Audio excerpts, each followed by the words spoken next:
Assalamualaikum warahmatullahi wabarakatuh. Perkenalkan, nama saya Dr. Gigi Siti Bahira, spesialis ortodonti, subspesialis di DTK Konsultan. Pada kesempatan ini, kami akan membahas mengenai tongue thrusting. Tongue thrusting didefinisikan sebagai suatu kondisi di mana lidah melakukan kontak dengan gigi anterior pada saat melakukan penelanan. Tongue thrust adalah pola kebiasaan mulut yang berhubungan dengan pola penelan masa kanak-kanak yang disebut dengan infantile swallow, yang terus-menerus selama masa kanak-kanak dan remaja, sehingga menghasilkan anomali berupa open bite anterior dan protrusi pada bagian anterior. Tongue thrusting terbagi atas beberapa jenis, yaitu fisiologis yang menyerupai mekanisme infantile swallow, habitual yang muncul sebagai kebiasaan bahkan setelah maloklusi dikoreksi, fungsional yaitu mekanisme tongue thrust sebagai perilaku adaptif yang dikembangkan untuk mendapatkan oral seal. Anatomi di mana orang dengan lidah besar dapat menyerupai postur lidah anterior. Etiologi dari tongue thrust adalah 1. Faktor genetik atau keturunan, 2. Perilaku yang dipelajari yang disebut dengan kebiasaan. Adapun faktor pendukung yang dapat menyebabkan tongue thrust yaitu 1. Pemberian susu botol yang tidak tepat, 2. Mengisap jempol dalam waktu lama, 3. Infeksi tonsil dan saluran pernapasan atas yang berkepanjangan, 4. Nyeri gusi atau gigi yang berkepanjangan dapat mengakibatkan perubahan pola menelan. Pemberian susu botol dalam waktu lama dan pola menelan yang tidak tepat juga telah dikaitkan sebagai salah satu faktor etiologi tongue thrusting.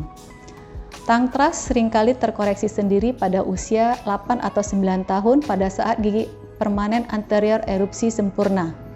Perawatan yang dapat dilakukan untuk tongue thrusting adalah pelatihan menelan dan postur lidah yang benar, peralatan untuk memandu posisi lidah yang benar, terapi alat lepasan, oral screen, dan latihan myo-fungsional yang nanti akan dibahas pada video ini.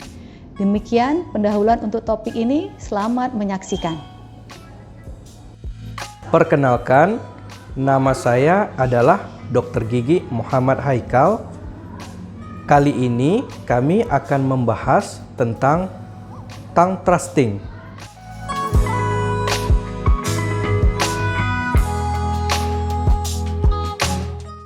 Definisi dari tongue thrusting adalah menjulurkan lidah ke depan atau penempatan ujung lidah ke depan di antara gigi seri atas dan bawah pada saat melakukan penelanan.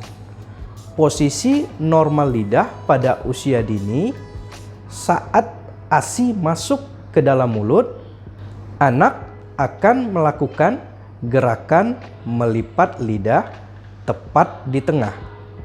Tindakan ini akan membuat ASI mengalir ke bagian belakang lidah sehingga melewati bagian faring dan esofagus.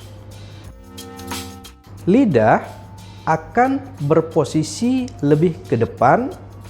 Lidah akan berkontak dengan bibir bagian bawah sehingga membantu ASI mengalir ke dalam mulut. Hal ini dinamakan infantile swallow. Infantile swallow ditandai oleh kontraksi dari otot-otot bibir, lidah yang maju ke depan yang berkontak dengan bibir bawah, dan aktivitas yang minimal pada bagian belakang posterior lidah dan otot-otot faringeal. Refleks infantile swallowing normalnya akan hilang setelah 1 tahun. Ketika aktivitas menghisap atau sucking ini berhenti, tindakan penelanan anak akan bertransisi ke penelanan dewasa. Penelanan dewasa mempunyai ciri-ciri bibir yang lebih rileks. Ujung lidah berposisi di belakang gigi seri atas dan gigi bagian belakang akan berkontak saat gerakan penelanan dilakukan. Keterlambatan dalam transisi menelan normal dapat terjadi jika seorang anak memiliki kebiasaan menghisap. Kebiasaan buruk ini sering dihubungkan dengan penyebab terjadinya gigi berjejal atau ketidakrapian gigi. Kebiasaan menghisap yang salah biasanya diikuti oleh gigitan terbuka atau open bite, atau tidak menutup di bagian depan dan gambaran gigi depan yang menonjol. Keadaan ini akan menyebabkan kesulitan untuk menutup mulut saat melakukan penelanan, yaitu agar makanan dan minuman tidak keluar dari rongga mulut.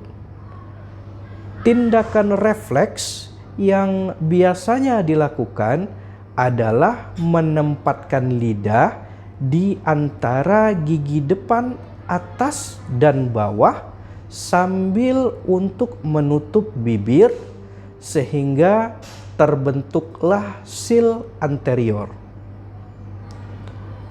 Dengan kata lain, penelanan yang diikuti dengan kelainan menjulurkan lidah ke depan adalah bentuk adaptasi yang dilakukan bila gigi depan orang tersebut tidak berkontak atau open bite. Setelah kebiasaan menghisap diberhentikan, biasanya kelainan open bite akan sembuh. Menutup secara spontan, tetapi posisi lidah di antara gigi depan tetap ada untuk beberapa saat. Gigitan terbuka tertutup. Sampai gigitan terbuka hilang, sil anterior dengan ujung lidah tetap diperlukan. Jika pasien mempunyai lidah forward resting posture atau posisi istirahat yang maju ke depan, durasi tekanan ringan ini dapat mempengaruhi posisi gigi, baik secara vertikal maupun horizontal. Lidah yang lebih ke depan saat menelan terkadang dikaitkan dengan postur lidah ke depan atau forward tongue posture. Jika posisi awal pergerakan lidah berbeda dari biasanya, sehingga pola tekanan istirahat pun berbeda, kemungkinan besar akan ada efek pada gigi. Perkenalkan, nama saya Dr. Gigi TM Rian Syahrir. Hari ini kami akan memberikan pengetahuan mengenai manajemen tongue thrusting, myofunctional therapy dengan latihan bibir. Yang pertama, dilakukan penutupan bibir dan latihan kompetensi bibir. Bibir harus tertutup rapat dengan anak memegang sepotong karton atau stick es krim di antara bibir atas dan bawah selama 5 detik. Dan diulangi sebanyak 5-10 kali. Latihan ini akan meningkatkan kompetensi dari bibir.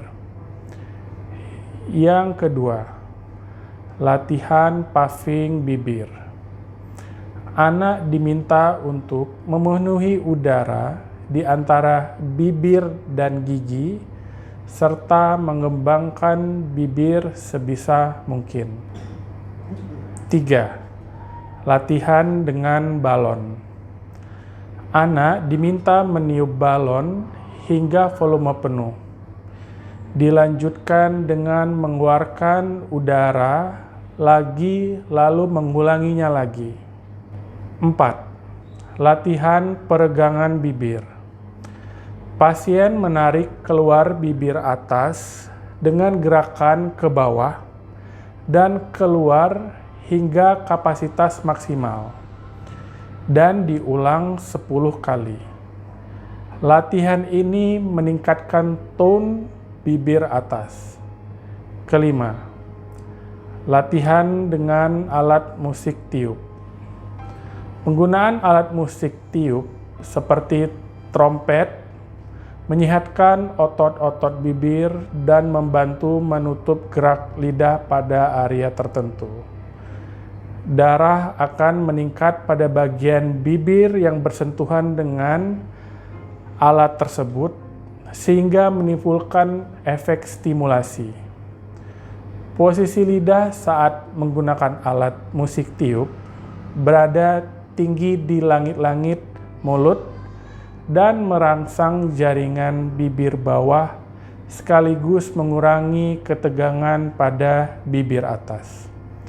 Ketika seorang anak memainkan alat musik tiup seperti seruling, bibir atas dan bawah terlibat sehingga meningkatkan kompetensi, kekuatan, dan tone pada bibir. Selanjutnya, dengan tongue exercise. Yang pertama, tongue spot. Anak diminta untuk menemukan titik di belakang gigi seri atas di langit-langit mulut. Tahan lidah pada posisi tersebut selama 10 detik dan ulangi sebanyak 10 kali. Yang kedua, tongue click. Posisikan lidah di atas langit-langit mulut, snap ke bawah untuk menimbulkan bunyi klik. Yang ketiga, menelan cairan yang encer, di mana anak diminta untuk menahan air di mulutnya, sekaligus menahan lidahnya di spot dan menahannya selama 5 detik lalu menelannya. 4. Latihan gerak lidah ke samping. Latihan ini melibatkan menjulurkan lidah dan menggerakkannya ke arah ekstrim, ke kanan dan ke kiri selama 10 detik di setiap arah dan diulangi 10 kali di setiap sisi. 5. Latihan rolling lidah. Pada latihan ini, anak diharuskan menggulung lidahnya dengan cara melipat ujungnya ke arah garis tengah sehingga menyerupai kulit taku. Dalam posisi berguling ini, anak harus menjulurkan lidahnya semaksimal mungkin sambil menahannya selama 10 detik dan diulangi 10 kali. Yang keenam, retraksi lidah. Dalam latihan ini, pasien diharuskan menyentuhkan bagian belakang lidahnya ke langit-langit mulut sambil menahannya setidaknya selama 3 detik. Latihan ini harus diulangi 5 kali pada saat tertentu. Kemudian, tongue pull exercise. Tarik perlahan lidah keluar dan tahan dengan bantuan tangan dengan memberikan tekanan ringan. Variasinya bisa menarik lidah ke atas atau ke bawah, kemudian ke kiri dan ke kanan. 8. Menahan tongue blades. Anak diharapkan untuk meletakkan 2 tongue blades atau stick es krim di tepi insisal gigi anterior bawah dengan tongue blade sepanjang 2-3 cm diposisikan ke dalam mulut. Kemudian anak diminta untuk mencoba mengangkat tongue blade-nya melawan hambatan dari tongue blade tersebut dengan lidahnya.